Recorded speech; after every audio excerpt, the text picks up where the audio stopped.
Bonjour, ici Thierry, agriculteur d'aujourd'hui. J'ai le plaisir de vous présenter dans cette vidéo les différentes étapes de la production de foin. Mais tout d'abord, qu'est-ce que le foin? C'est tout simplement de l'herbe qui est séchée au soleil. C'est un moyen utilisé depuis des siècles pour l'alimentation hivernale des animaux. Des chevaux comme ici, mais surtout des vaches ou encore des moutons. En perdant son humidité, l'herbe peut se conserver jusqu'à 12 mois. Le surplus de production des pâtures en période de printemps et d'été est ainsi valorisé. La première étape de cette production s'appelle le fauchage. Il est réalisé quand l'herbe est suffisamment grande, mais avant sa montée en graines. Sinon, la plante a tendance à se durcir et devenir moins nourrissante. Et voici la faucheuse. Le mouvement de rotation du tracteur est transmis par une prise de force. La faucheuse est composée de disques rotatifs qui sont munis de couteaux qui permettent de couper l'herbe. À l'arrière, vous pouvez voir des rouleaux. Ils conditionnent l'herbe en éclatant la tige. Elle sèche ainsi beaucoup plus vite. Savez-vous qu'il existe énormément de variétés d'herbes différentes?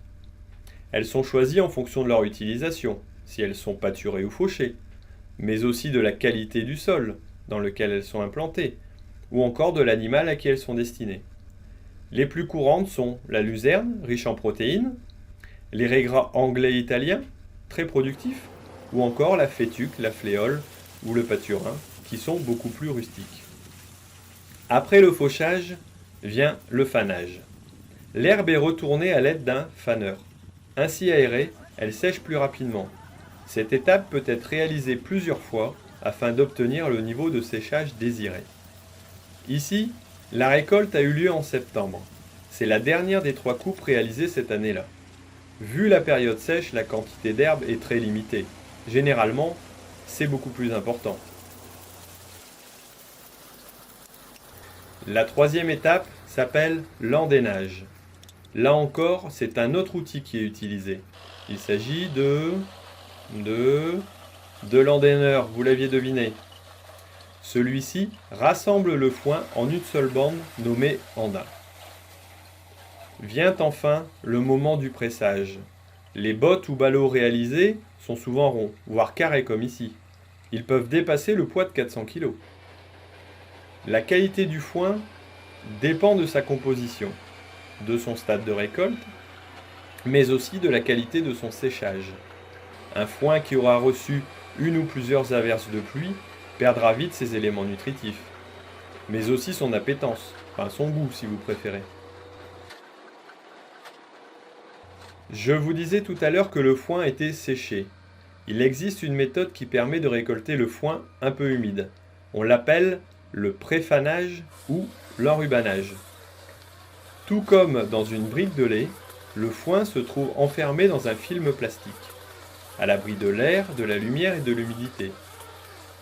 Ce foin enrubanné peut ainsi conserver encore plus de nutriments. Cette technique permet aussi de sauver certaines récoltes, quand le temps commence à menacer et que la pluie n'est plus très loin. Plutôt impressionnant comme machine, vous ne trouvez pas? Alors nous voici maintenant arrivés à la phase finale, la distribution. Ici j'ai du foin, ici de l'enrubané ou du préfané, ça dépend comment on l'appelait. Donc le foin, l'avantage c'est qu'il est plus sec, il ne va pas contenir du tout de pourriture, c'est certain.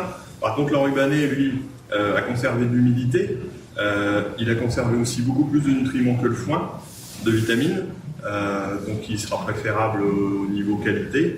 Et si on l'a bien fait, dans des bonnes conditions, on aura toujours une bonne qualité.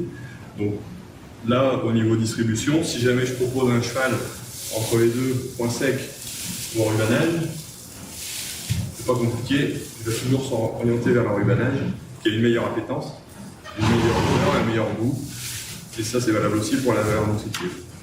Voilà un peu. Donc après la distribution, je vais passer un petit coup de balai, et puis voilà, j'aurai terminé ma journée. Et voilà, c'est fini pour aujourd'hui.